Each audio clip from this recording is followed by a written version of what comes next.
Hi, I'm Bill O'Reilly. Thanks for watching us tonight. The defamation game, that is the subject of this evening's Talking Points memo. Right now, it is Ben Carson and Senator Marco Rubio who are being marginalized in the American press. Both men, of course, seeking the presidency. So aggressive reporting on them is certainly legitimate, but defamation is not. Talking Points well knows the game. Back in 2001, Michael Kinsley, a former editor at the LA Times, wrote a column that said, "I faked my working class upbringing." 3 years later, the despicable Al Franken wrote a book accusing me of lying, saying I did not grow up in Levittown, New York. Gleefully, the mainstream media picked up Franken's incredible deceit, calling me all kinds of names. Thankfully, I still had the deed to my parents' home in Levittown, New York. You see it there on the screen. My mother got a big kick out of the whole thing, but I didn't find it funny at all.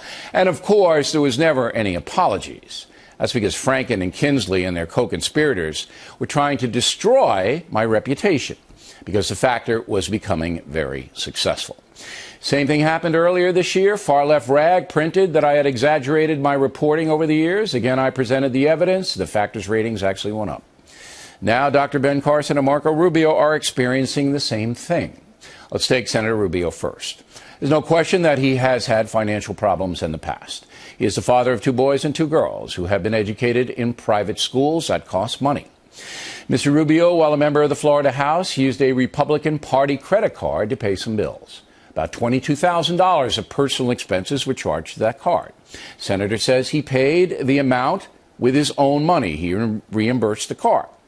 At this point, there's no evidence to contradict that statement. So Talking Points will leave it to you, fair-minded Americans, to decide whether or not Rubio's financial history is a big issue. But the media certainly has made a big deal out of it, almost as big a deal as Hillary Clinton's financial situation surrounding the Clinton Foundation. As you may know, she served as Secretary of State for more than 4 years. During that time, the Clinton Foundation brought in nearly $500 million in revenue. Much of that money from overseas concerns. Conflict of interest? You make the call. But Talking Points will say this with certainty. Rubio, $22,000.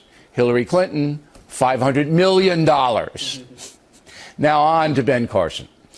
There's a bunch of small ball stuff in play. CNN says it can't find anybody to confirm that Carson was an angry child.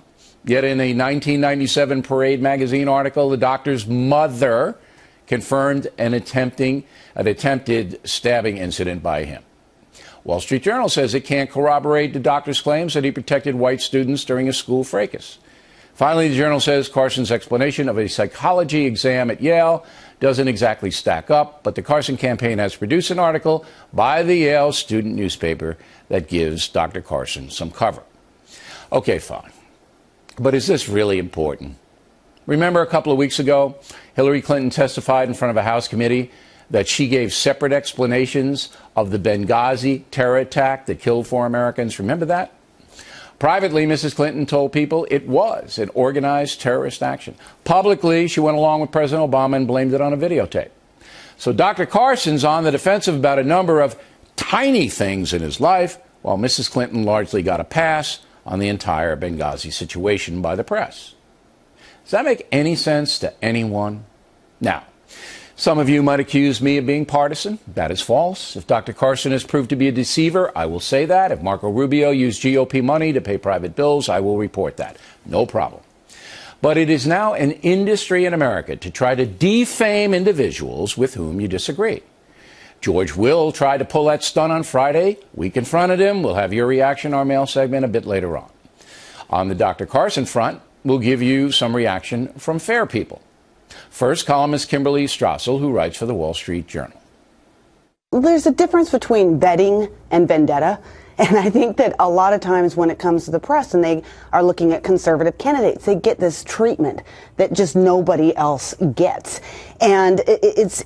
Well, I'm curious. Do you think that examining whether or not he was offered a scholarship to West Point, trying to find out the truth of that, is that a vendetta or vetting? That's probably something worth looking at.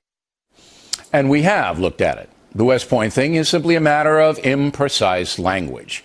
We see no attempt to deceive by Dr. Carson. Could be wrong, but I looked at it pretty hard. As Talking Points stated on Friday, it is simple to find people to say anything about what happened 50 years ago. Evaluating its own reporting, the Wall Street Journal editorialized this way today, quote, "Our view is that voters will decide what is or isn't a voting issue, and conservatives shouldn't play the Clinton game of claiming that challenges to credibility are out of bounds. But the CNN Politico stories don't strike us as all that damaging, much less disqualifying, and neither one undermines the truth of Mr. Carson's rise from poverty to the pinnacle of the medical profession," unquote. Now, that editorial strikes me as logical. No political candidate is perfect. Ben Carson has written 9 books, given thousands of speeches, done thousands of interviews. Same thing with Hillary Clinton, who also got hammered for misremembering her history.